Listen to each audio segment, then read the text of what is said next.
அல்லேலூயா. இருந்தவரும் இருக்கிறவரும் வருகிறவருமாகிய சர்வ வல்லமையுள்ள யாவாகிய யாசுவ மீஷாவுடைய அதிகாரமுள்ள நாமத்தில் கடந்து வந்திருக்கிற ஒவ்வொரு பிள்ளைகளையும் நான் வாழ்த்துகிறேன். யாவுடைய கரம் உங்களோடு கூட இருந்து அவருடைய சித்தத்தினுடைய ஊடாய் உங்களை அவர் வழி நடத்துவாராக. அல்லேலூயா, அல்லேலூயா. இந்த நாளுக்குரிய வார்த்தையாக 1 யோவானுடைய புஸ்தகம் அதனுடைய 3வது அதிகாரம் அதனுடைய 9வது வசனத்தை யாராவது சத்தமாக வாசிங்க. தேவனால் பிறந்த எவனும் பாவம் செய்யான், ஏனெனில் அவருடைய வித்து அவனுக்குள் தரித்திருக்கிறது.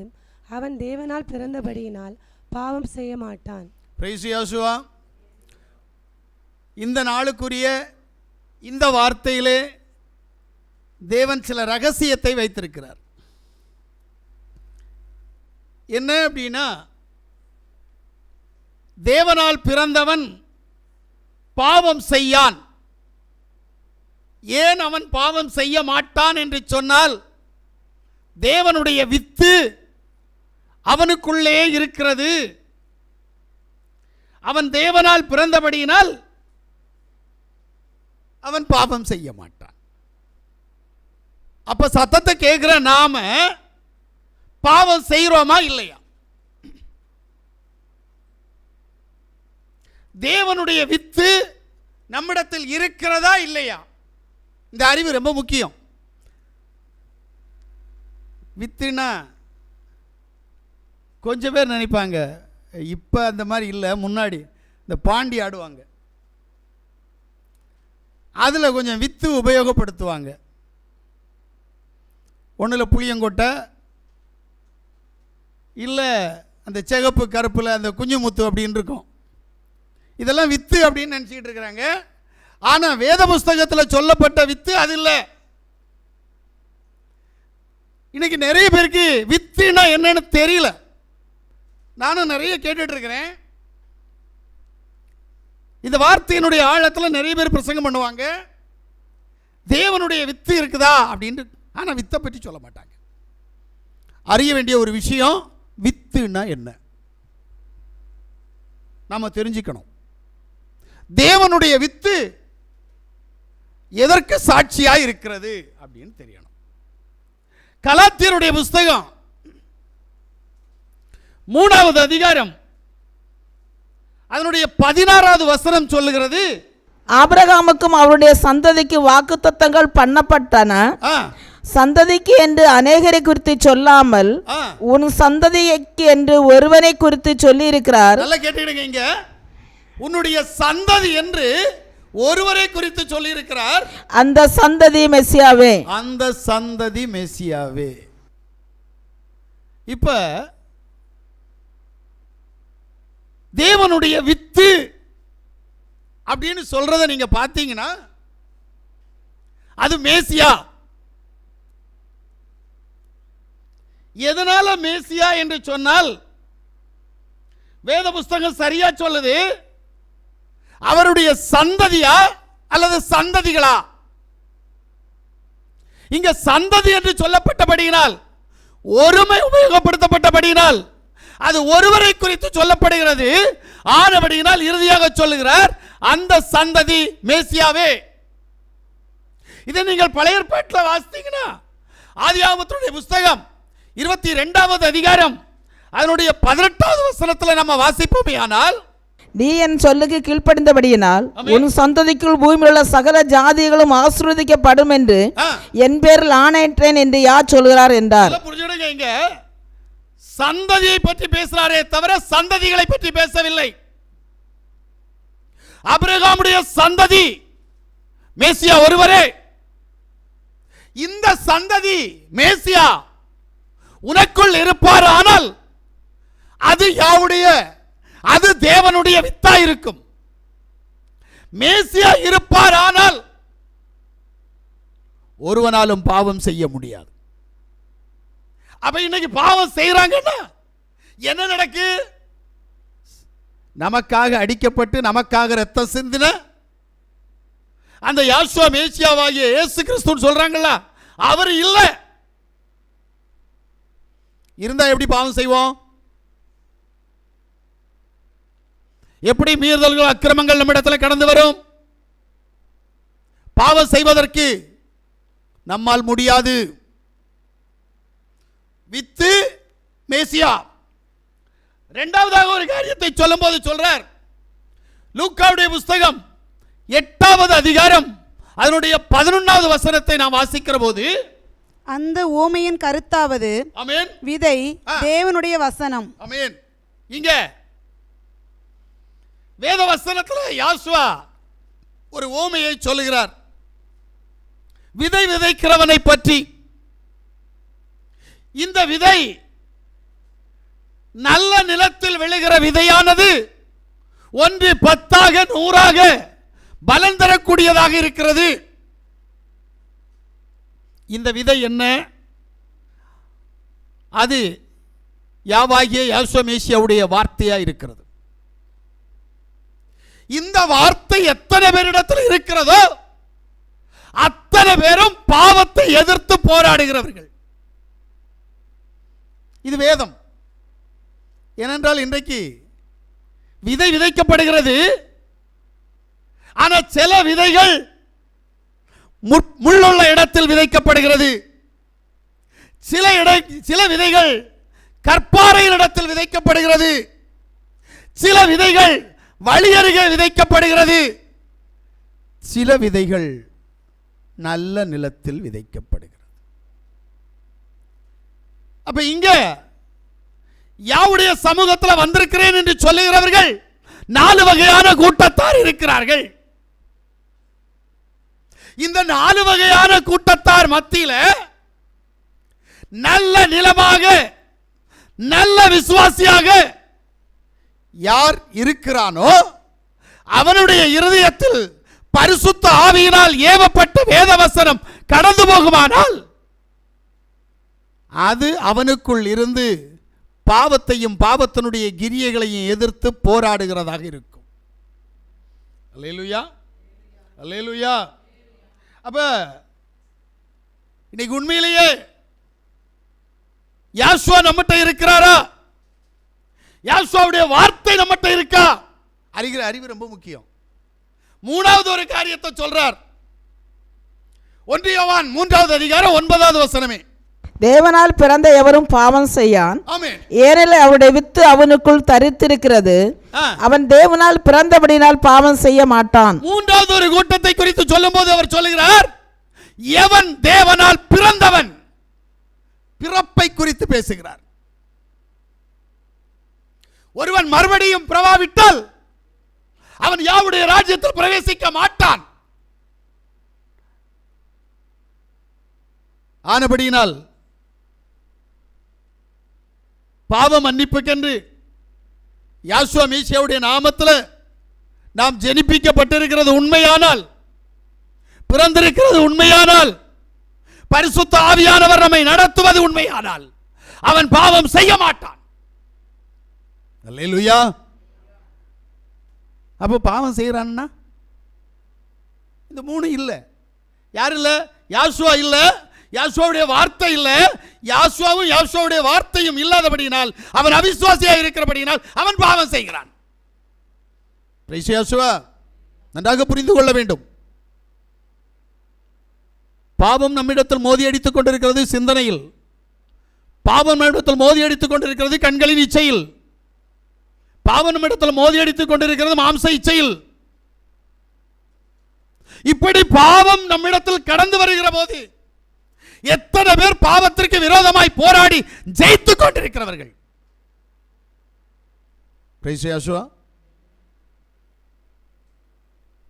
இப்ப கேட்டா நம்ம சொல்லுவோம்,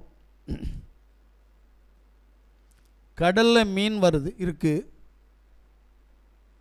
ஆனா அந்த மீன் என்ன வித்தியாசமான மீனா இருக்குதுப்பா. அந்த உப்பு தண்ணியில வாழ்ற மீன் அதனுடைய உடம்புல உப்பை ஏத்துக்கிறது இல்லையே அப்படின்னு தத்துவங்கள் நல்லா சொல்லுவோம். ஆனா பாவ உலகத்தில் வாழ்ந்து கொண்டிருக்கிற நாம் மட்டும் பாவத்தை நம்முடைய உடம்பில் வைத்திருக்கிறோம், நம்முடைய உள்ளான மனுஷன்ல வைத்திருக்கிறோம். ஏன் அப்படின்னா தேவன் உனக்கு என்ன செய்ய போறார்? இப்போ எல்லாரும் சொல்லுவாங்க பாவியை தானே நேசிக்கிறார்.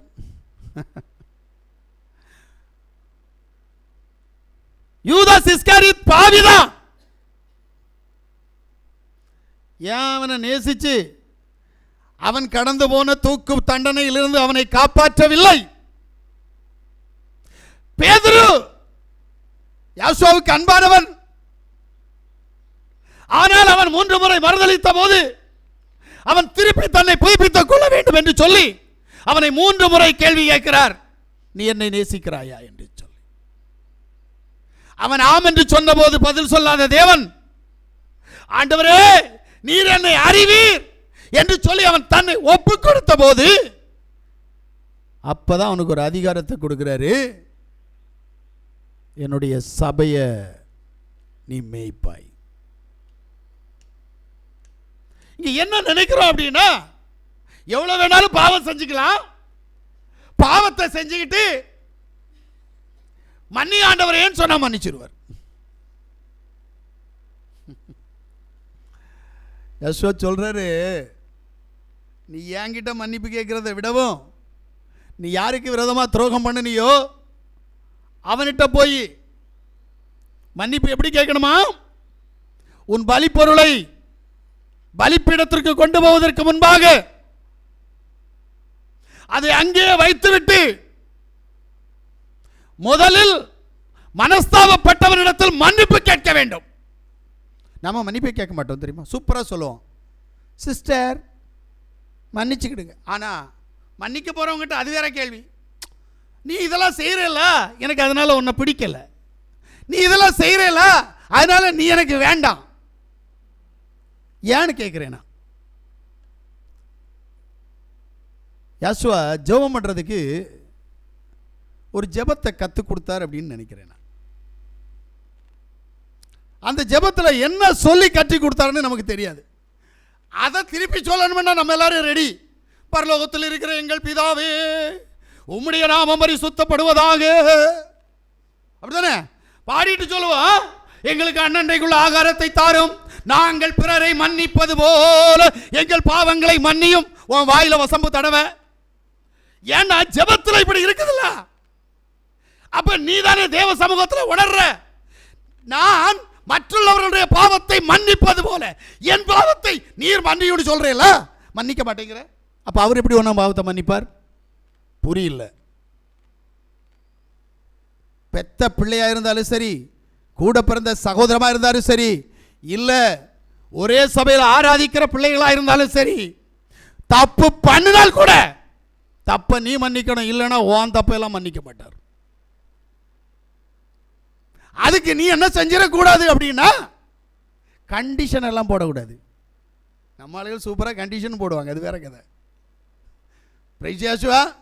நீ பிசாசினால் உண்டானவன் ஆனபடினால் பாவம் உன்னிடத்தில் படுத்திருக்கிறபடினால் நீ கண்டிஷன் போடுற. இதை நீங்க புரியணும். ஒருத்தர் உங்கள்கிட்ட மன்னிப்பு கேட்கிறார் அப்படின்னா அவன் செஞ்சானோ செய்யலையோ குற்றம் என்று உணர்கிறான். நன்றாக புரிந்து கொள்ளுங்கள், உணர்கிறான்.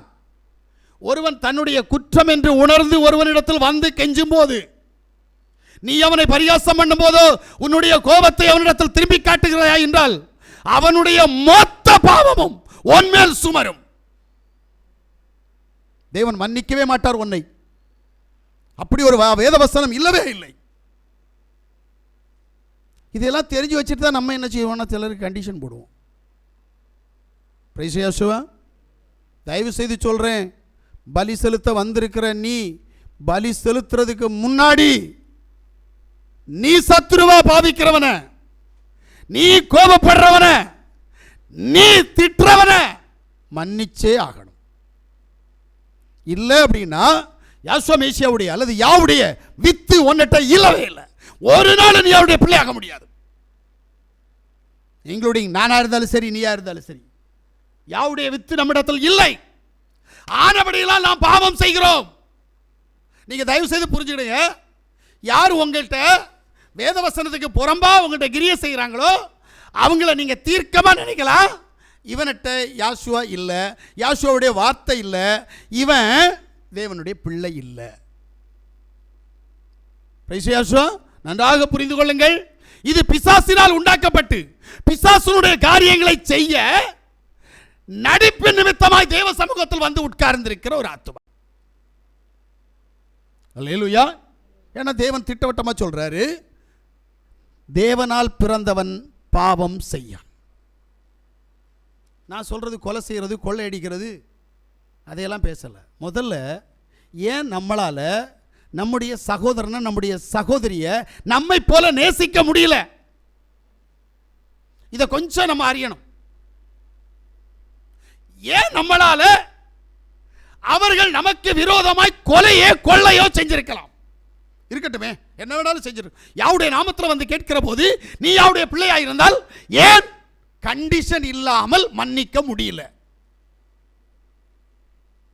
அப்போ ஒன்னுட்ட யாவுடைய வார்த்தைக்கு மீறான ஒரு பிசாசு உன்னை ஆட்கொண்டு இருக்கிறது. எல்லாரும் மன்னிப்பு கேட்க மாட்டாங்க, தெரியுமா உங்களுக்கு? உண்மை சொல்கிறேன், எல்லாராலையும் மன்னிப்பு கேட்க முடியாது. சிலருக்கு நான் என்கின்ற அகம்பாவமும் ஆணவமும் சேர்ந்து,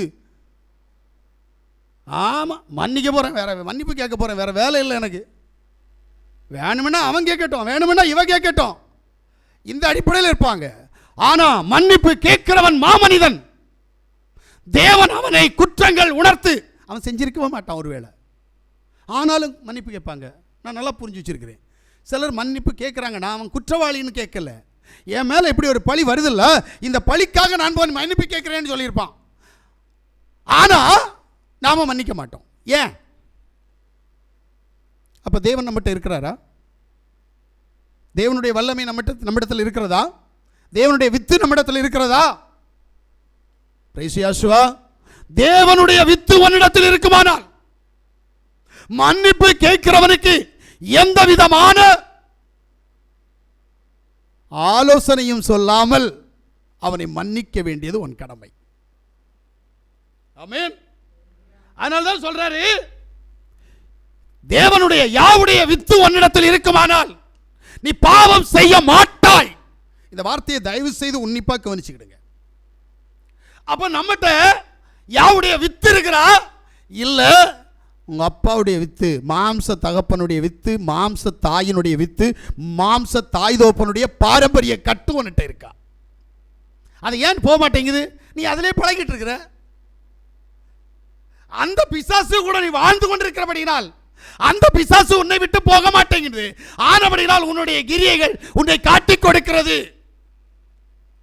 அதான் சொன்ன, பெத்த பிள்ளையா இருந்தாலும் சரி, கூட பிறந்த சகோதரமாக இருந்தாலும் சரி, உற்றார் உறவினராக இருந்தாலும் சரி, சபையிலே ஒன்றாக இருந்து யாசோமிஷியாவுடைய இரத்தத்தினால கழுவப்பட்ட பிள்ளைகளாக இருந்தாலும் சரி, நீ மன்னித்தே ஆகணும்.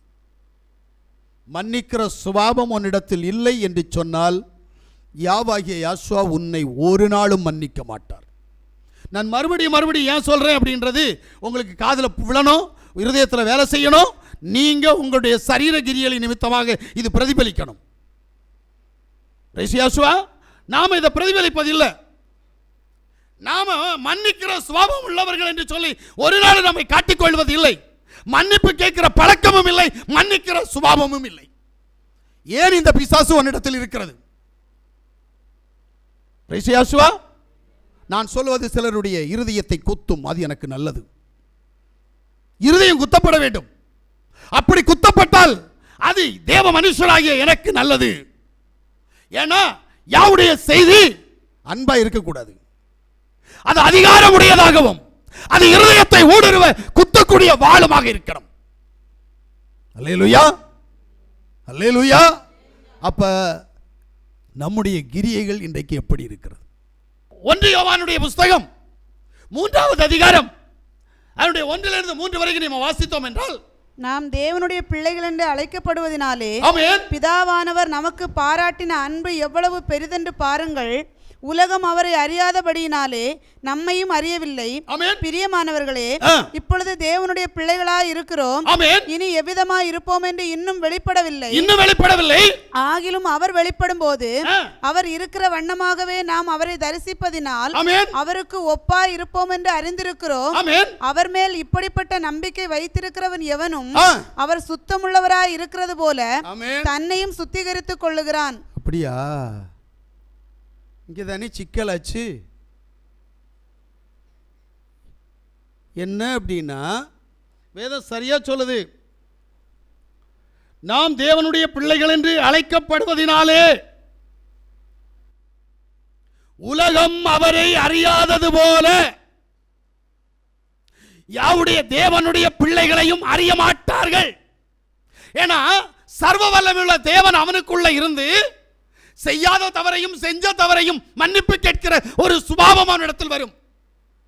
ஆனால் மன்னிப்பு கொடுக்க வேண்டிய இடத்தில் இருப்பவர்கள் மன்னிக்கிற பழக்கம் வரவில்லை என்று சொன்னால் இவர்களுக்கு தேவனையும் தெரியாது, தேவ பிள்ளைகளையும் தெரியாது. ஆமென். ஆனபடியால் வேதம் சொல்லுகிறது, அவர் பரிசுத்தராய் இருக்கிறது போல அவருடைய பிள்ளைகளை சுத்திகரிக்க வேண்டிய அவசியம் ஒன்றிருக்கிறது. சுத்திகரிப்பு அவசியம்.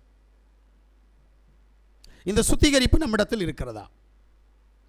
நாம் தேவனுடைய பிள்ளைகளாக இருக்கலாம், இல்லது பிசாசுனுடைய கிரியை செய்கிற பிசாசுனுடைய பிள்ளைகளாக இருக்கலாம். ஆனால் பிசாசுனுடைய குணத்தை விட்டு, பிசாசுனுடைய கிரியைகளை விட்டு நாம் வேறுபட வேண்டுமானால் நம்மை சுத்திகரித்து பார்த்து நாம் தேவனுடைய பிள்ளை என்கின்ற அந்தஸ்துக்குள் நாம் கடந்து போகிறோமா? இல்ல. அப்புறம் எப்படிங்க நமக்கு தேவன் அதிசயங்களையும் அற்புதங்களையும் செய்வார்? கஷ்டம். நான் தான் என்கின்ற அத்தனை பேரும் நிறமாறும் ஓந்தானாக மாறுவார்கள். இது உலக பழமொழி.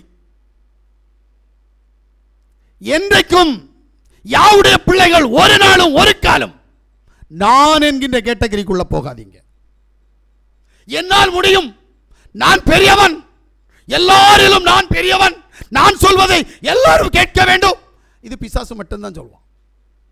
தேவனுக்கு இந்த காரியம் இல்லை. ஒன்று தெரியுமா? நான் ஒன்று அறிஞ்சிருக்கிறேன். யாசுவா இந்த பூமியில் இருந்தபோது இந்த உலகத்தின் அதிபதி வருகிறார் என்று சொல்லி அவர் சொன்ன உடனே அவர் அந்த இடத்த விட்டு போனாரான்னு கேட்டால் இல்லையே. ஏன் போகலை?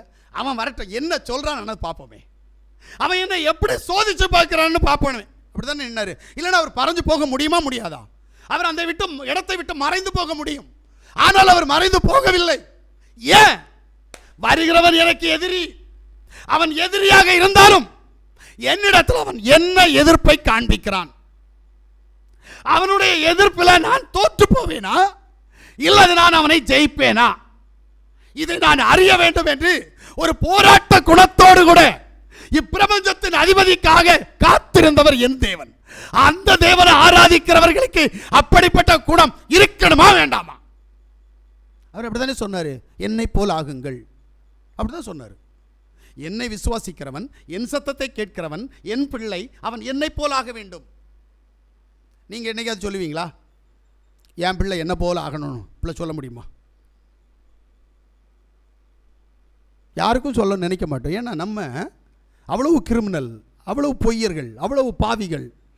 நம்ம பிள்ளைகளுக்கு அந்த குணம் வரணும்னு நினைக்க மாட்டோம். ஆனால் அதனால தான் தடி எடுத்து பிள்ளைகளை என்ன செஞ்சுக்கிட்டு இருப்போம்? நெஞ்சிலே மதியினம் ஒட்டாமல் இருப்பதற்கு அடிச்சுக்கிட்டு இருப்போம். அடிக்கிறீங்களா அடிக்கலையா உங்களுக்கு தான் தெரியும், சரியா? ஆனால் பைபிள் அப்படி தான் சொல்லுது. எதுக்கு? மதீனம் நெஞ்சிலே ஒட்டாமல் இருப்பதற்கு. ஆனால் நம்முடைய மதீனத்தை எங்கே கொண்டு போடுறது? பிள்ளையின் நெஞ்சில் இருக்கிற மதீனத்தை கடிந்து கொள்ளுகிற நீ உன் மதீனத்தை எங்கே கொண்டு போடுகிறாய்?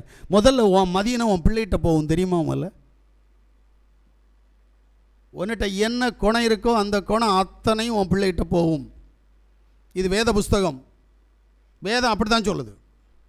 ஏன்னா நீ செஞ்ச பாவத்தை உன்னிட்டையே விசாரிப்பறன்னு அவ சொல்லலை. 3ஆம் 4ஆம் தலைமுறை மட்டும் நான் விசாரிப்பேன். நீ செஞ்ச பாவத்தை உன் பிள்ளைகிட்ட, உன் பேர பிள்ளைகிட்ட, உன் கொள்ளு பேரண்ட வரைக்கும் அந்த பாவம் கடந்து போகுதான். அப்போ உன்னிட்ட இருக்கிற பிசாசு கொஞ்சம் யோசி. உன்னிட்ட இருக்கிற அக்கிரமம், உன்னிட்ட இருக்கிற மீறுதல். இதனால தான் சில பிள்ளைகள் என்ன செய்யுதுன்னா தாய் தோப்பனை வெறுத்துட்டு போயிடுறது காரணமே தான். இந்த பாரம்பரியம் எனக்கு வேண்டவே வேண்டாப்பா, இவள்கிட்ட இருக்கிறது இவன்கிட்ட இருக்கிறது என்கிட்ட வரக்கூடாது, அப்பனா இருக்கட்டும் அம்மையா இருக்கட்டும், ஆனா இவன் வச்சிருக்கிற பிசாசு என்கிட்ட வந்துடக்கூடாதுன்னு சொல்லி சில பிள்ளைகள் ஓடி போறாங்க.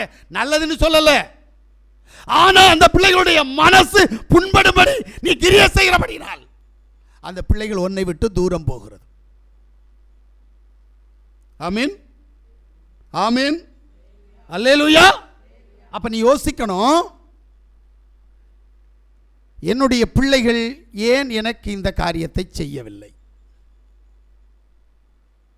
என்னுடைய பிள்ளைகள் ஏன் என்னை வெறுக்கிறது? அறிகிற அறிவு ரொம்ப வேணும். நம்முடைய கிரியைகள் நிமித்தமாகத்தான் நம்முடைய சந்ததி எப்படி இருக்குன்றதை பார்க்கணுங்க. வேதவசனம் எல்லாரும் படிக்கிறீங்களா? வேதவசனம் அப்படித்தானே சொல்லுது. ஏன்னா நான் சபைக்கு வர்றதுக்கு முன்னாடி ஒரு பழக்கத்தை என்கிட்ட சொல்லுவாங்க, போலீஸ் பையன் திருடன், பெந்தகோஸ்தே பாஸ்டர் பையன் அயோக்கியனாக இருப்பான், பொறுக்கியாக இருப்பான், அப்படி தான் சொல்லுவது நான் கேள்விப்பட்டிருக்கிறேன். சென்னை பட்டணத்தில் எனக்கு அப்படி தான் சொல்லப்பட்டது. ஏன்னா வேற யாரும் இல்லை, முக்கியமாக சொன்னது எங்கள் மாமா எனக்கு சொன்னார், டேய் இப்படியாக சம்பவம் பார்த்து உள்ள போ.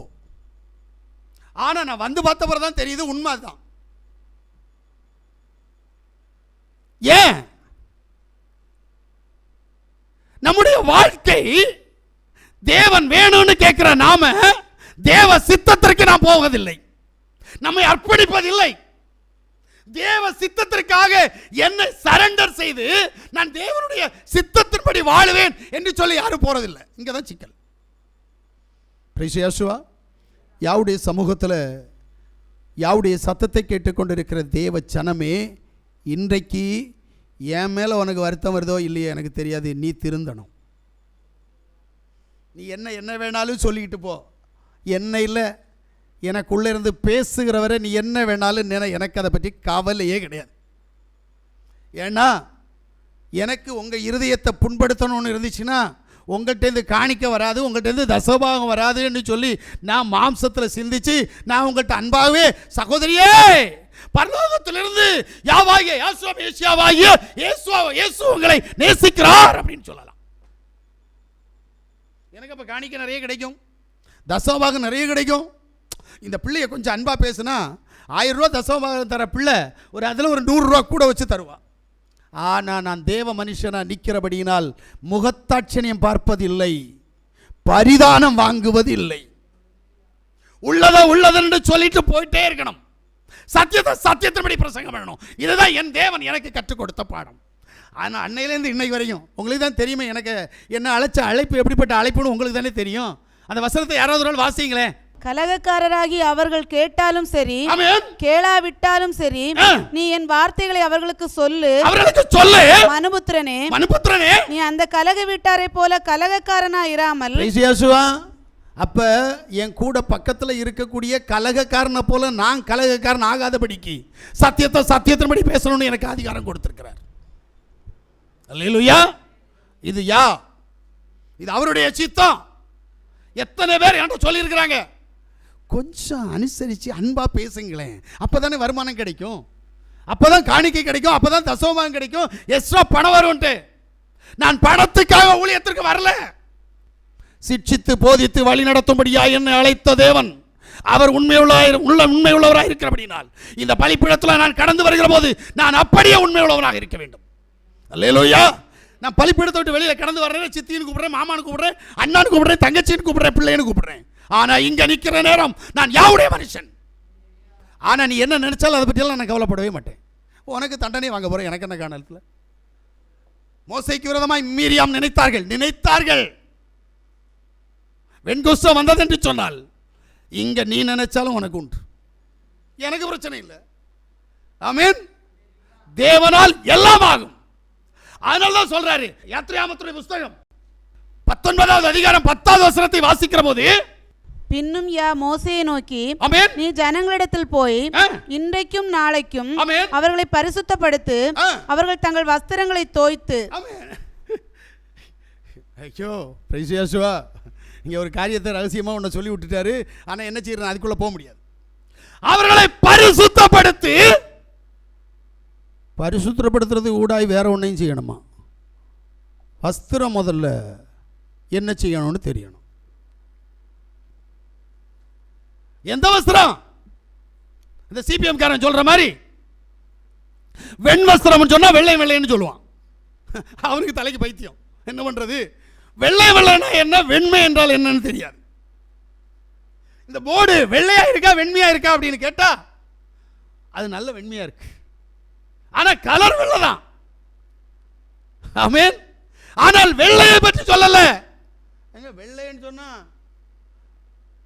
நம்முடைய இன்னைக்கு இந்து மத சகோதரர்கள் புத்திஸ்ட்னு நினைக்கிறேன், அவங்க கூட்டத்தில் ஒரு கோஷ்டி ஒயிட் அண்ட் ஒயிட்டில் நடக்கிறாங்க. ஆனால் அவங்களுக்கு இவன் சொல்கிற இயேசுவையும் தெரியாது, நான் சொல்கிற யாசுவாவும் அவனுக்கு தெரியாது. ஆனால் அப்போ அவனும் பரலோகத்துக்கு போயிடுவான்னு நினைக்கிறேன். இல்லை, வஸ்திரம் என்று சொல்லப்பட்டது உன்னுடைய உடலை, உன்னுடைய சரீரத்தை. இந்த சரீரம் ஒரு நாள் பொட்டரித்து போகும், வஸ்திரம் பொட்டரித்து போகும் என்று சொல்லி இருக்கிறாரே தவிர உன் சரீரம் பொட்டரித்து போகும் என்று சொல்லவில்லை. அப்போ உன் சரீரம் எப்படி இருக்கணும்? வெள்ளையா இருக்கணுமா? அப்போ வெள்ளையா இருக்கிற மக்களுக்கு மட்டும்தான், உடம்பு வெள்ளையா இருந்தா மட்டும்தான் பரலோகம் கொடுப்பாரா? இல்ல, இது தூய்மையாய், இது வெண்மையாய் இந்த சரீரம் மாற்றப்படணும். அதுபோல நீ பரிசுத்தமாகுவது உன்னுடைய கிரியையில தெரியணும், இல்லைன்னா உனக்கு கஷ்டம். நம்மகிட்ட இருக்கிற பொல்லாப்பு, நம்மகிட்ட இருக்கிற சாபம், நம்மகிட்ட இருக்கிற பாரம்பரிய கட்டு, நம்முடைய பாரம்பரிய சொத்தாகிய பிசாசனுடைய கிரியைகள் நம்மை விட்டு போகணும் அப்படின்னா நாம உருமாற்றம் அடையணும். பாவியாகிய நாம் பாவத்திலிருந்து, பாரம்பரியத்திலிருந்து, துன்மார்க்க ஜீவியத்திலிருந்து நாம் உருமாற்றம் அடையணும். எனக்கு இந்த உருமாற்றம்னா ரொம்ப பிடிக்கும். ஏன்னா தேவன் அவருடைய ஜனத்திற்கு ஒரு உருமாற்றம் பாளையத்திற்கு வெளியே கடந்து போறவங்களுக்கு கிடைக்கும்னு சொன்னார். ஏனோக் எலியா 2 பேரும் உருமாறி போனாங்க. இந்த உருமாற்றம் நம்ம ஒவ்வொருவருக்கும் தேவை. நீங்களும் நானும் அந்த உருமாற்றத்துக்குள் கடந்து போகணும். உருமாற்றம் என்றால் என்ன? பாவியாகிய நான் பரிசுத்தமாக்கப்பட வேண்டும். எப்படி பரிசுத்தமாக்கப்படும்? வேத வசனத்தை, பரிசுத்த ஆவியினால் எழுதப்பட்ட வேதத்தை பரிசுத்த ஆவியின் உதவி கொண்டு கேட்பதும், பரிசுத்த ஆவியின் உதவி கொண்டு வாசிக்கும் போது பரிசுத்த ஆவியானவர் எனக்குள் இருந்து நான் மனம் திரும்பி நான் பாவ மன்னிப்பை சுதந்திரித்துக் கொண்டு வேறுபாடான ஜீவியம் ஜீவிப்பேன்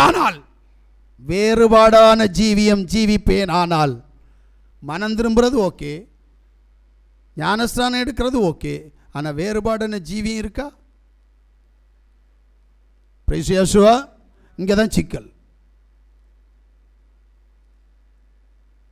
என்கிட்ட ஞானஸ்தானம் எடுத்தவர் நிறைய பேர் இருக்கிறாங்க, ஏகப்பட்ட பேர் இருக்கிறாங்க. ஆனா இவங்க அத்தனை பேருக்கும் பரலோகத்தில் இடம் இருக்கா? எனக்கு தெரிஞ்ச இடம் இல்லை. நான் தாங்க ஞானஸ்தானம் கொடுத்தேன், ஆனா இவங்களுக்கு எங்க பரலோகத்தில் இடம் இல்லை. ஏன்? இவர்கள் பாவத்தை விட்டு வெளியே வரல, இவர்கள் பரிசுத்தமாக்கப்படல. தேவனுடைய சமூகத்தை இவர்களுடைய மனவிருப்பத்தின்படி இவர்கள் ஆட்டி படைத்துக் கொண்டிருக்கிறார்கள். இதையெல்லாம் தேவன் ஏற்றுக்கொள்ள மாட்டார். சரண்டர் ஆகணும். என்ன சொல்றாரோ அப்படியே சரண்டர் ஆகணும். தேவன் என்ன ஏன் நேசிக்கிறார் அப்படின்னா, எனக்கு அப்படி ஒரு புத்தி உண்டு. அதுக்காக நான் பரிசுத்தவானான்னு கேட்டா இல்லை, நான் பாவியிலும் பெரும்பாவி. ஆனால் எனக்கு என் மூலமாக பேசுகிற செய்தியே என்னை குற்றவாளி என்று தீர்க்கும். அந்த குற்றத்திலிருந்து வெளியில் வருவதற்காக நான் சில வேளைகள் பிரயாசப்படுவேன். ஐயோ நானும் பாவி இல்லவா, பேசின வார்த்தை என்னையும் குத்துதே. ஏன்னா கையை உங்களை பார்த்து நீட்டுற நேரம் மேக்சிமம் விரல்கள் என்னை பார்த்து தான் நீட்டும். ஒரு விரல் தான் உங்களை பார்த்து நீட்டும், ஆனால் 3 விரல் என்னை பார்த்து நீட்டும், நான் ஒரு பாவி என்று சொல்லி. அப்ப நான் என்னுடைய பாவத்தை, என்னுடைய மீறுதலையும், என்னுடைய அக்கிரமத்தையும் நான் யாருடைய சமூகத்தில் ஒப்பு கொடுத்து விட்டுட்டா போதுமா? இல்லை, செய்யாமல் இருக்கணும். நான் முயற்சி பண்ணுறேன். என் முயற்சி என்னைக்கு திருவினையாகுமோ அன்னைக்கு அவருடைய சமூகத்தில் நான் போவேன். இதான் உண்மைங்க. இன்னைக்கு எத்தனை பேர் முயற்சியை திருவினையாக்குறோம்? முயற்சி அப்படியே விட்டுறோமே. அதனால்தான் சங்கீதங்களுடைய புஸ்தகம் 51வது அதிகாரம் அதனுடைய 7வது வசனத்தை வாசிக்கிற போது, நீர் என்னை ஈசோப்பினால் சுத்திகரியும், அப்பொழுது நான் சுத்தமாவேன்.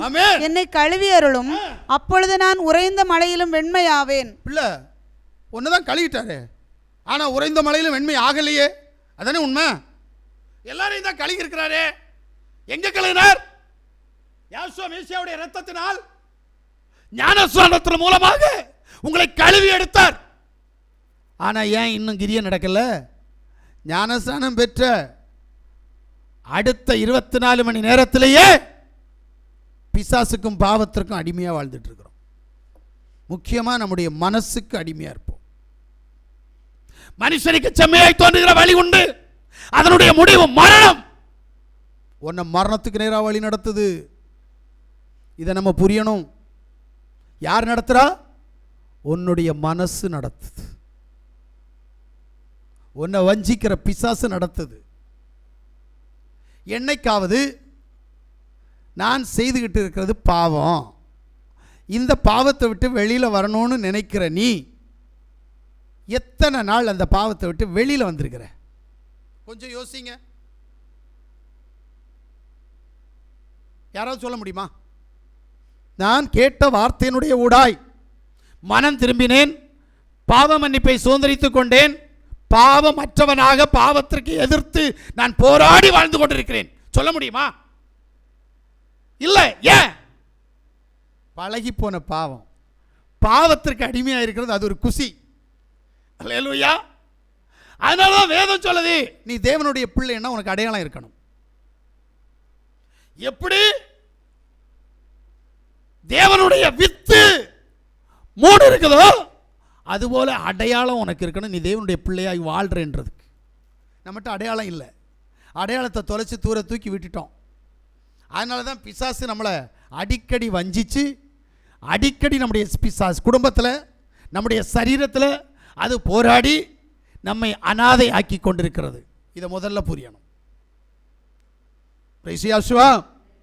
இப்போ எல்லாருக்கும் தெரிஞ்ச ஒரு வசனம் தான், யோவான் 1:12. அதான் எனக்கு தெரியுமே, அப்படித்தானே சொல்லுவீங்க. வாசிங்க 1:12 என்ன சொல்லுது? அவருடைய நாமத்தின் மேல் விசுவாசம் உள்ளவர்களாய், அவருடைய நாமத்தின் மேல் விசுவாசம் உள்ளவர்களாய், அவரை ஏற்றுக்கொண்டவர்கள் எத்தனை பேர்களோ, அவரை ஏற்றுக்கொண்டவர்கள் எத்தனை பேர்களோ அத்தனை பேர்களும் ஆமென் தேவனுடைய பிள்ளைகளாகும்படி அவர்களுக்கு அதிகாரம் கொடுத்தார். ஐயா, இங்கதான் ஒரு சிக்கல்.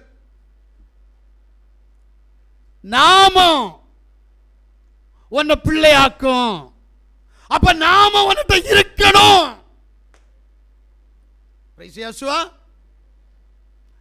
நான் இன்னைக்கு கிறிஸ்தவ உலகத்தை பார்த்து ஒரு கேள்வியை கேட்டுடுறேன். தமிழர்கள் அத்தனை பேரும் இயேசுன்றோம், ஆங்கிலேயர்கள் அத்தனை பேரும் ஜீசஸ்ன்றோம், ரோமானியர்கள் அத்தனை பேரும் ஈசோஸ்ன்றோம். அப்ப என்ன அவருடைய பிள்ளையாக்கக்கூடிய அந்த அதிகாரம் உள்ள நாமம் எது? என்னைக்காவது யோசித்திருக்கிறியா?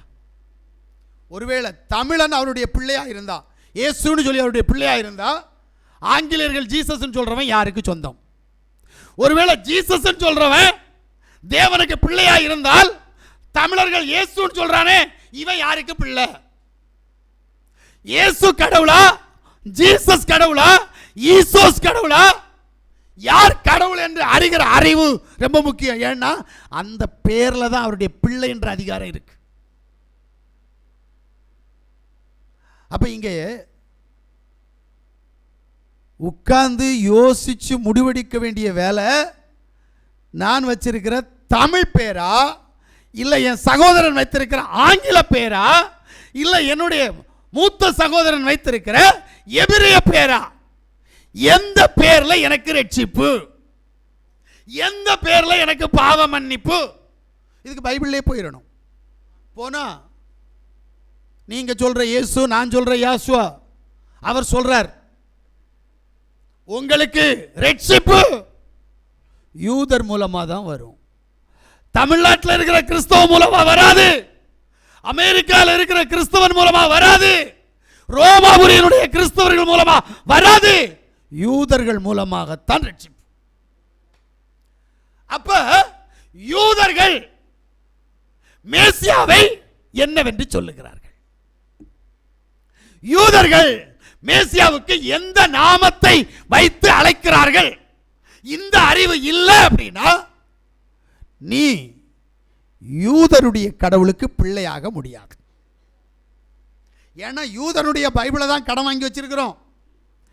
யூதனுடைய கடவுளை தான் இங்க கொண்டு வரணுமே தவிர ரோமாபுரி கடவுளை கொண்டு வரக்கூடாது. ரோமாபுரி கடவுள் வேற, யூதனுடைய கடவுள் வேற. அறிகிற அறிவு ரொம்ப முக்கியம்.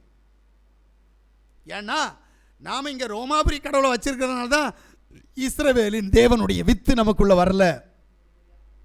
யாசுவா வரல, யாசுவோடைய வார்த்தை வரல, ஆவிக்குரிய இஸ்ரவேலன் வரல. ஆமென். நம்ம வித்து வேணும் அப்படின்னா, பாவம் செய்யாதபடி வித்து நமக்குள்ளே வர வேண்டுமானால், வித்து பாவத்தை எதிர்க்க வேண்டுமானால், இஸ்ரவேலின் தேவனை நீ தரித்து அதை அறிந்து அதை தரித்திருந்தால் அவர் உனக்கு விரோதமாய் கிரியை செய்வார். அப்போது நீ பாவத்தை எதிர்த்து நிற்பாய். அல்லேலூயா. இப்ப லூக்காவுடைய புஸ்தகம் 8வது அதிகாரம் 40வது வசனம் என்ன சொல்லுதுங்க? யோசுவா திரும்பி வந்தபோது ஜனங்கள் எல்லாரும் அவருக்காக காத்திருந்தபடியால் அவரை சந்தோஷமாய் ஏற்றுக்கொண்டார்கள். இப்ப நம்ம ஆளுகள் சொல்லுவாங்க, தமிழ் பைபிள்ல இயேசுன்னு இருக்கா, நான் இயேசுவை ஏற்றுக்கொண்டேன். இவர் யாருக்கு பிறந்தாருன்னு தெரியாது, எந்த நாட்டுக்காரன்னு தெரியாது. ஆனா பேரு தான் தமிழ்நாட்டில் 100 வருஷம் ஆகல. நான் சிந்திக்க முடியாது. உங்களிடத்தில் ஒரு காரியத்தை சொல்லுகிறேன். தமிழ் பைபிள் உருவாகி 320 வருஷத்திற்குள் ஆகிறது. 320 வருஷம் தான் ஆகிறது. அதுவும் ஆகி முடியல. சரியா? அப்படி இருக்க குமாரனுடைய பெயர் 7 தடவை மாற்றப்பட்டு இன்னைக்கு இயேசு என்ற பெயரில் இருக்கிறோம். முதல்ல உண்டான பைபிள் பரிசுத்த வேதாகம் அல்ல, தம்புரான் வணக்கம். அந்த பைபிள்ல குமாரனுடைய பேர் தம்புரான். தம்புரான் பேர்ல பிசாசை விரட்டுறாங்க, தம்புரான் பேர்ல அற்புத அடையாளம் செஞ்சாங்க. அடுத்து பராபரன் பேர்ல அதிசய அற்புதம் செஞ்சாங்க, பராபரன் பேர்ல பிரசங்கம் பண்ணாங்க. அடுத்து சர்வேஸ்வரன் பேர்ல இன்னைக்கு வரைக்கும் பிரசங்கம் பண்றாங்க. சர்வேஸ்வரன் பேர்ல பிசாசு விரட்டுறாங்க. பிசாசு விரட்டின உடனே அதுதான் உண்மையான கடவுள்னு சொன்னா, அப்ப நீ இயேசுன்னு சொல்றதை விட்டுட்டு தம்புரான்ல போகணும், இல்ல சர்வேஸ்வரன்ல போகணும், இல்ல பராபரன்ல போகணும். பிரைஸ் இயேசுவா. இன்னைக்கும் ரோமன் கத்தோலிக்க மக்கள் இயேசு என்ற பெயரை விடவும் சர்வேஸ்வரன் என்ற பெயரை அடிஸ்தான அஸ்திபாரமாக ரோமன் கத்தோலிக்க ஜனத்தினுடைய சின்ன குறிப்பிடம் என்ற பெயரில் அந்த புத்தகத்திலே சர்வேஸ்வரன் என்ற பெயரை வைத்து அதை சின்ன பிள்ளைகளுக்கு ஞானோபதேச வகுப்பில் அங்கே என்ன செய்கிறாங்கன்னா அதை கற்றுக் கொடுக்குறாங்க. நம்முடைய கடவுளுடைய பேரு சர்வேஸ்வரன். ஏன் அதை அவங்க இன்னும் விடல? இதைத்தான் இங்கே இருந்த உலகத்தில் இருந்த தமிழ்நாட்டில் இருந்த அத்தனை கிறிஸ்தவர்களும் ஒரு காலத்தில் வழிபட்டார்கள். வேத பண்டிதர்கள் என்று சொல்லி தங்களை உருவாக்கி கொண்டவர்கள் பெயரை மாற்றிக் கொள்கிறார்கள். நான் கேட்கிறேன், எந்த பேரு உன்னை பிள்ளையாக்கும் அதிகாரம் உள்ளது? எந்த பேரு தகப்பனுடைய வித்து பிள்ளைகிட்ட இருக்கும்? எனக்கு வேணும்.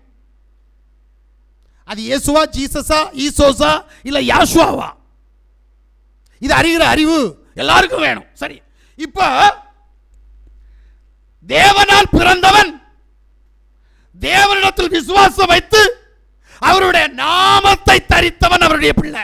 இதான் அடையாளம். ஒண்ணு. இரண்டாவது அடையாளம், யோவான் சுவிசேஷம் 3வது அதிகாரம் 6வது வசனம்.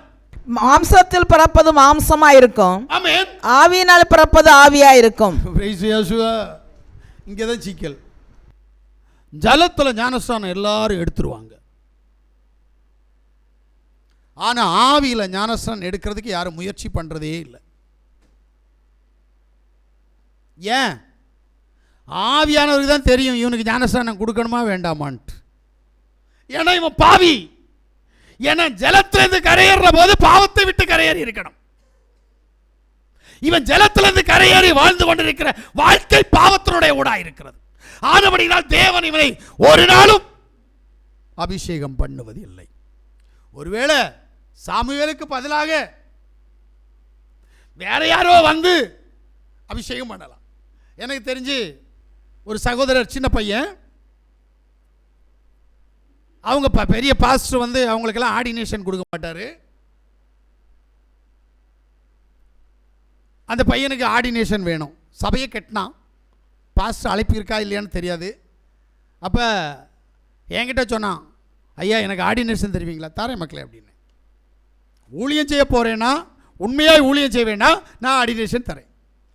இந்த பையன் என்ன பண்ணான்னா என்கிட்ட வரல, அங்கேயே பக்கத்தில் ஒரு ஆள் ஆர்டினேஷன் கொடுக்குறேன். இவனோ ஒரே தேவனை வழிபடுகிறவன், ஆனால் திருத்துவக்காரத்தில் போய் பிதா குமாரன் பரிசுத்தாவி நாமத்தில் ஆர்டினேஷனை வாங்கி சபை நடத்த ஆரம்பித்தான். இதைத்தான் சொல்லுவேன், அழைப்பும் தெரிந்து கொள்ளுதலும் இல்லாமல் எதை ஒன்றுலையும் கையை வச்சிடாத. கையை வச்சா கை இருக்கு, ஆழம் தெரியாமல் காலை போட்டால் கால் எடுக்க வருமானு கேட்டால் வராது. அதுபோல் உள்ள கை விடுறோம், பார்த்து விடணும். நான் இந்த பையனை எச்சரித்தேன், உனக்கு கஷ்டம் அப்படின்ட்டு. சம்பவம் என்ன தெரியுமா? அவன் என்னைக்கு தேவ சமூகத்தை விட்டு தனக்கு ஒரு அதிகாரம் வேணும் என்று சொல்லி பிசாசனுடைய தந்திரமான அந்த திருத்துவ உபதேசத்தில் போய் ஆர்டினேஷன் வாங்கினானோ அன்னையிலிருந்து 3 மாதம் இருக்கும்னு நினைக்கிறேன், 3 மாதத்துக்கு உள்ளால ரத்தங்கக்கி இறந்தான். ஊழியம் செஞ்சவன் ரத்தங்கக்கி இறந்திருக்கிறான். கொஞ்சம் யோசிங்க.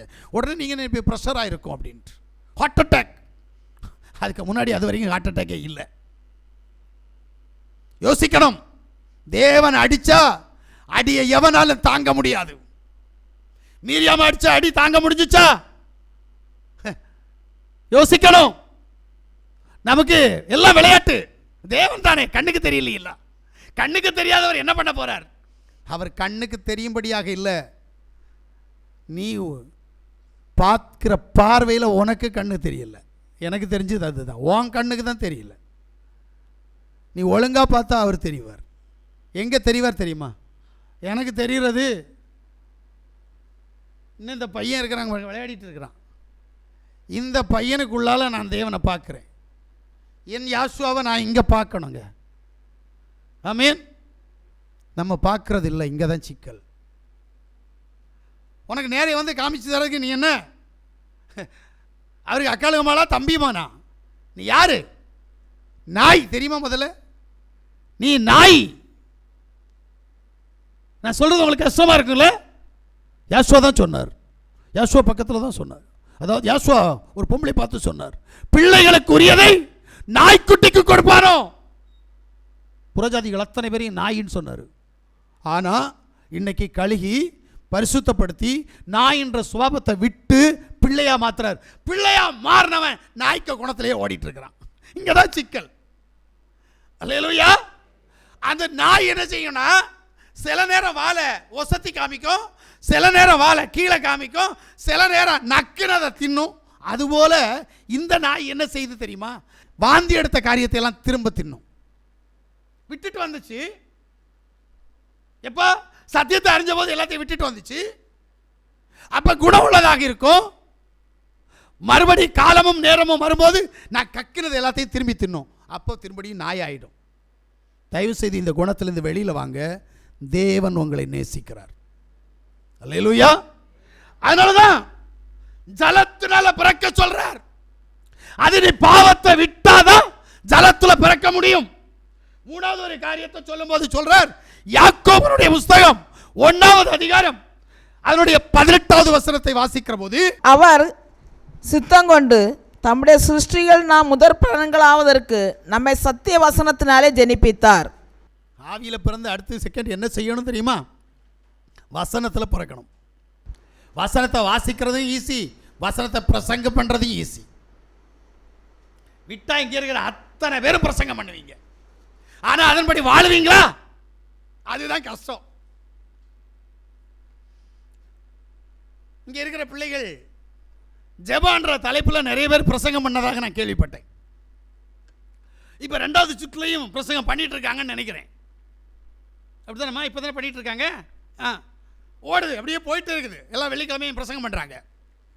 ஆனா பிரசங்கம் பண்ணுகிற நீ எப்படி ஜெபிக்கிற? முதல்ல அதை சொல்லு. அடுத்தவனுக்கு சொல்றது ஈஸின்னு உனக்கு மூலமா நான் கத்துக்கிறேன். அடுத்தவனுக்கு உபதேசம் பண்றது ரொம்ப ஈஸி இல்லையா? ஆனா நீ என்னைக்காவது அதை செய்யறியா? முழங்கால் படிட்டு ஜெபிக்கணும் சொல்லியிருப்ப. நீ முழங்கால் படிக்கிட்டு ஜெபம் பண்ணுவியா? இடைவிடாமல் ஜெபிக்கணும். நீ என்னைக்காவது இடைவிடாமல் ஜெபம் பண்ணியிருப்பியா? அவரை துதி துதி என்ன துதிக்கணும். நீ என்னைக்காவது துதிக்கிறியா? இல்லையே. அப்ப நீ தேவ சமூகத்தில் போய் பாவம் செஞ்சுட்டு வந்திருக்கிற. நான் சொல்றது புரியலையா? மைக்கை கையில் பிடிச்சி, செல்போனை கையில் பிடிச்சி, ஒருத்தனுக்கு நீ பிரசங்கம் பண்றேனா அது உன் வாழ்க்கையில பாடமா இருக்கணும். கிரியை நீ காமிக்கணும். காமிக்க மாட்டேங்கிற. உன்னை எதுக்கு உங்க ஊழியக்காரர் வந்து குற்றம் சொல்லிட்டு இருக்கிறாரு? உன் ஜெபம் சரியில்லை, உன் ஜெபத்துக்கு பதில் இல்லை அப்படின்னா ஏன் ஜெபிக்கிற? ஏன் உபவாசிக்கிற? ஏன் சபையில் இருக்கிற? என்ன காரணம் அப்படின்னு கேட்கிறார்ல. என்ன காரணம்? ஜெபிக்கிறேன்னு சொல்லிட்டு ஏதோ வேடிக்கை பண்ணிட்டு இருக்கிறோம். தயவு செய்து சொல்றேன், உன்னில் மாற்றம் வராத வரைக்கும் உனக்காக தேவன் எதையும் செய்ய மாட்டான். ஆமென். அல்லேலூயா. இப்போ யோவான் சுவிசேஷம் 3வது அதிகாரம் 5வது வசனத்தை வாசிங்க. இது யாஷுவா பிரவித்திரமாக, ஒருவன் ஜரத்தினாலும் ஆவினாலும் பிறவாவிட்டால் தேவனுடைய ராஜ்யத்தில் பிரவேசிக்க மாட்டான் என்று மெய்யாகவே மெய்யாகவே உங்களுக்கு சொல்லுகிறேன். இப்ப ஆவியினால ஜலத்துல பிறந்திருக்கிற நீ ஆவியில பிறக்கணும். பிறப்பு. நான் சூசைக்கு பிறந்தேன், அந்தோனிக்கு பிறந்தேன், மைக்கேலுக்கு பிறந்தேன், அது இல்ல. பரிசுத்த ஆவியில பிறக்கணும். முடியுமா? வேலைப்பனுக்கு வேணா பெற, எனக்கு பிரச்சனை இல்லை. ராயப்பனுக்கு வேணா பிறந்துக்கோ, அது எனக்கு பிரச்சனை இல்லை. சூசமிக்கையில் வேணா பிறந்துக்கோ எனக்கு. ஆனால் யாசுவாவுக்குள் பிறந்தியா? ஆவியானவருக்குள் பிறந்திருக்கிறியா? இந்த அறிவு நமக்கு முக்கியம். அந்த அறிவு நமக்கு இல்லை அப்படின்னா உங்ககிட்ட பாவம் இருக்கும். நீ தேவனுடைய பிள்ளை இல்லை. என்ன வேணாலும் மாறுதட்டி சொல்லு, நான் தேவனுடைய பிள்ளைன்னு சொல்லு. இல்ல, ஒன்னு நீ ஏமாத்துற, தேவனை ஏமாத்துற, சபையை ஏமாத்துற. இதுக்கே தண்டனை தருவார் தெரியுமா? மிரியாம் நடத்தின தீர்க்கதரிசியை ஏமாத்தினா, சபையை ஏமாத்தினா, தேவனை ஏமாத்தினா. கொடுத்தார் பாருங்க கொடுப்பு. நினைச்சுக்கிட்டு இருந்தா நான் தான் சபைன்னு. என்ன உன்னிட்ட தான் இருக்கிறாரா? என்கிட்ட இல்லையா? நான் தான் சபையா? உன்னையே தான் நான் தானையா உருவாக்கி விட்டேன். தேவன் பாளையத்துக்கு புறம்ப தூக்கி அடிச்சிட்டாரு. சபையில் நீ இருக்கக்கூடாது. குஷ்டம் கொஞ்சம் யோசித்து பாருங்க. இன்னைக்கு குஷ்டரோகம் வந்தா அவ்வளவு பிரச்சனை இல்லை. ஆனா அந்த நாட்களில் குஷ்டரோகம் வந்தா தொட மாட்டாங்க, பக்கத்தில் ஏற்ற மாட்டாங்க, ஊருக்குள்ள வைக்க மாட்டாங்க, வெளியே தள்ளிடுவாங்க. அவ்வளோ பெரிய தண்டனை அவளுக்கு கொடுத்தாங்க. கடைசியில் மோசே போய் திறப்பில் நிற்கிறான். போட்டாண்டவரை தெரியாமல் செஞ்சான். எனக்கு விரோதமாக தான் பேசினான். எனக்குள்ளே இருக்கிற உமக்கு விரோதமாக தான் பேசினான். நானும் நீரும் இருக்கிற சபைக்கு விரோதமாக தான் பேசினான். விடும் ஆண்டவரே, கொஞ்சம் மன்னிச்சு விட்டுருங்க. ஆண்டவர் மன்னிப்பு கொடுத்தாரா? கொடுத்ததுதான். ஆனா ஒண்ணு, இவ்வளவு நாள் அவ வெளியே இருக்கட்டும் போ. அதுக்கு பிறகு வந்தா வாயை பொத்திக்கிட்டு இருக்க ஆரம்பிச்சிட்டா. பின்னாடி படிச்சு பார்த்தா தெரியும். அதுக்கப்புறம் மீரியாம பற்றி அங்க எதுவுமே இல்லை. ஏன்? பட்டதுனால அவ அடங்கினா, நம்ம அடங்க மாட்டோமே. அது வேற கதை. நமக்கு என்னதான் பட்டாலும் அடங்க மாட்டோம். பிரைஸ் யாசுவா. வேதம் சொல்லுது, என் தேவன் சத்தியத்தை எப்படி சொல்லுவாரா? சிட்சித்து போதித்து வழி நடத்துகிறவர். சிட்சை இல்லாம வழி நடத்தப்படாது. நம்ம சிட்சையை நேசிக்கிறது இல்லை. தயவு செய்து சொல்றேன், அடையாளங்கள் உனக்கு தேவை. அல்லேலூயா. இப்போ சர்வ வல்லமையுள்ள தேவன் நம்ம கூட இருந்து அவருடைய பிள்ளை என்கின்ற அடையாளத்தை வச்சிருந்தா உனக்கு என்ன கிடைக்கும்? ஏங்க, இன்புட் இல்லைன்னா அவுட்புட் இல்லை. எதையோ ஒன்றை நீ இழக்காமல் இன்னொன்றை நீ சுதந்திரித்துக் கொள்ள முடியாது. ஏங்க, பிசாசிட்ட போறவங்க கூட பிசாசிட்ட எதையாவது கொடுத்தாதான் அது எதாவது கொடுக்குது இல்லையா? சாராயம் கொடுக்குறான், பணம் கொடுக்குறான், அப்புறம் இந்த எலுமிச்சம்பழம் கொடுப்பான் இல்லையா? கொடுக்குறான்ல. அதனால தானே அது ஏதாவது கொடுக்குது. தேவன்கிட்ட வந்தால் மட்டும் எதுவும் கொடுக்க மாட்டேங்கிற ஏன்? அது கொடுக்குறத பார்த்தா ஐயோ ஸ்தோத்திரம் ஆச்சரியமாக இருக்கும். தயவு செய்து ஒன்றை நீ திருத்துன்ற, ஒன்றை நீ திருத்தாம நீ தேவனுடைய பிள்ளையாக முடியாது. பிள்ளைக்குரிய அடையாளம் உன்கிட்ட இருக்காது. ஆமென். எனக்கு தேவை யாசுவா மேசியாவுடைய நாமத்தில் நான் இருக்கிறேன்னு சொல்லிட்டு அத்தனை பேருக்கும் தெரியணும். எனக்கு அப்படி ஒரு ஆசை. யாசுவா எனக்கு இந்த நாமத்தை இந்த தேசத்தில் தந்து என் மூலமாய் பறைசாற்ற வைத்திருக்கிறார் என்பதை நான் உணர்ந்து கொண்டிருக்கிறபடியினால் இந்த நாமம் வெளியில் போகணும். இந்த நாமத்தை 4 பேர் தெரியணும். 40 பேர் தெரிய வேண்டாம், 4 பேருக்கு தெரியணும். அல்லேலூயா. அதுக்காக சில பிள்ளைகள் அவங்க கற்றுக்கொண்டதை நேற்றைக்கு கூட போய் யார்ட்டையெல்லாமோ பேசிட்டு வந்திருக்கிறாங்க. இது தேவனுடைய சித்தம், தேவனுடைய முன்குறிப்பு, தேவன் விரும்புகிற காரியம். அல்லேலூயா. இப்ப தேவனால் பிறந்திருக்கிறவனுக்கு தேவனுடைய வித்து எவனிடத்தில் இருக்கிறதோ அவனுக்கு இருக்க வேண்டிய அடையாளம் என்ன என்று கேட்டால், ரோமருடைய புஸ்தகம் 8வது அதிகாரம் 15 17 வரைக்கும் உள்ள வசனத்தை வாசிங்க. அந்தபடி திரும்பவும் பயப்படுகிறதற்கு நீங்கள் அடிமைத்தனத்தின் ஆவியை பெறாமல் அப்பா பிதாவே என்று கூப்பிட பண்ணுகிற புத்திர சுவிகாரத்தின் ஆவியை பெற்றீர்கள். நாம் தேவனுடைய பிள்ளைகளாய் இருக்கிறோம் என்று ஆவியானவர் தாமே நம்முடைய ஆவியுடனே கூட சாட்சி கொடுக்கிறார். நாம் பிள்ளைகளானால் சுதந்திரமாமே தேவனுடைய சுதந்திரரும் மேசியாவுக்கு உடன் சுதந்திரமாமே மேசியாவுடனே கூட நாம் மகிமைப்படும்படிக்கு அவருடனே கூட பாடுபட்டால் அப்படி ஆகும். நல்ல கேளுங்க, என்ன சொல்றாரு?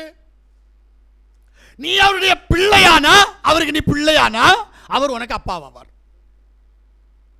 எங்க அப்பான்னா நீங்க என்ன செய்யணுங்க? என்ன தெரிஞ்சு எங்க அப்பா பிரான்சிஸ் இப்ப உயிரோடு இருந்தா அவர் பாக்கெட்டில் இருக்கிறத நான் பிள்ளை என்கின்ற சுதந்திரத்தோடு கூட நான் எடுத்துக்கிடுவேன். அவர் என் தோல்ல கை போட்டுட்டு நடப்பார்.